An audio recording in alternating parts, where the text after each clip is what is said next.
नमस्कार। आज हम वैदिक ज्योतिष की एक बहुत ही गहरी और छिपी हुई प्रणाली को समझने जा रहे हैं। एक ऐसी प्रणाली जो एक बहुत ही बुनियादी सवाल का जवाब देती है। क्या एक ज्योतिष चार्ट वाकई किसी की पूरी जिंदगी की कहानी बता सकता है? चलिए शुरुआत उसी सवाल से करते हैं जो ज्योतिष की कुंडली को देखकर शायद हम सबके मन में कभी ना कभी जरूर आया होगा। कि भाई, एक अकेला चार्ट किसी की पूरी जिंदगी की इतनी सारी उलझनों को कैसे बता सकता है?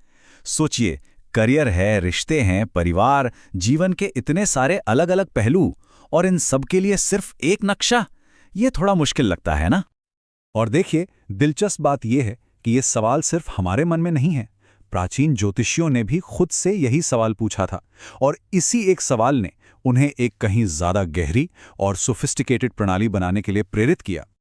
इसका जवाब हमें मिलता है एक बहुत ही पुराने संस्कृत ग्रंथ में, जिसका नाम है बृहत पाराशर होरा शास्त्र। इसे कहते हैं षोडश वर्ग। अब जैसा कि नाम से ही पता चल रहा है, षोडश यानी 16 और वर्ग मतलब हिस्से। तो ये क्या है? ये मुख्य जन्म कुंडली को गणित के हिसाब से 16 अलग अलग चार्टों में बांटने का एक सिस्टम है। इसको समझने का सबसे अच्छा तरीका एक एनालॉजी से है। मान लीजिए कि जो मुख्य जन्म कुंडली है वो हमारी जिंदगी की एक वाइड एंगल तस्वीर की तरह है, जिसमें सब कुछ दिखता है। तो वहीं षोडश वर्ग जो है वो 16 बहुत ही पावरफुल जूम लेंसेज की तरह है, और इनमें से हर एक लेंस जिंदगी के किसी एक खास हिस्से पर बहुत ही बारीकी से फोकस करता है। तो फिर सवाल ये उठता है कि आखिर ये 16 लेंस जिंदगी के किन खास हिस्सों पर रोशनी डालते हैं। चलिए देखते हैं। हर वर्ग चार्ट, जिसे वर्गा भी कहते हैं, जीवन के एक अलग पहलू को दिखाता है। जैसे कि D3 चार्ट, जिसे दृष्कांड भी कहते हैं, वो भाई बहनों और हमारे साहस को दिखाता है। D9 यानी नवमांश जीवन साथी और धर्म के लिए होता है, और D10 दशमांश वो करियर और हमारी उपलब्धियों के बारे में बताता है। और ये बात कोई नई नहीं है, मूल ग्रंथ में इसे बहुत साफ साफ बताया गया है। ये श्लोक देखिए, नवमांशे कलत्राणाम दशमांशे महत्फलम। इसका सीधा सा मतलब है नवमांश से जीवन साथी के बारे में और दशमांश से महान फल यानी करियर के बारे में जानना चाहिए। लेकिन रुकिए, ये चार्ट सिर्फ देखने के लिए नहीं है, इनका एक बहुत ही जरूरी मैथमेटिकल पर्पस भी है। चलिए आगे बढ़ते हैं और देखते हैं कि ये कैसे काम करता है। दरअसल इन चार्ट्स का असली काम है किसी भी ग्रह की सच्ची फंक्शनल स्ट्रेंथ को कैलकुलेट करना।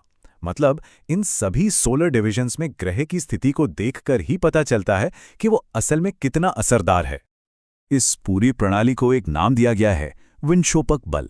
ये एक तरह का स्कोरिंग सिस्टम है जो ये मापता है कि कोई ग्रह जो वादे कर रहा है उन्हें पूरा करने में वो कितना केपेबल है। अब ये होता कैसे है वो समझते हैं।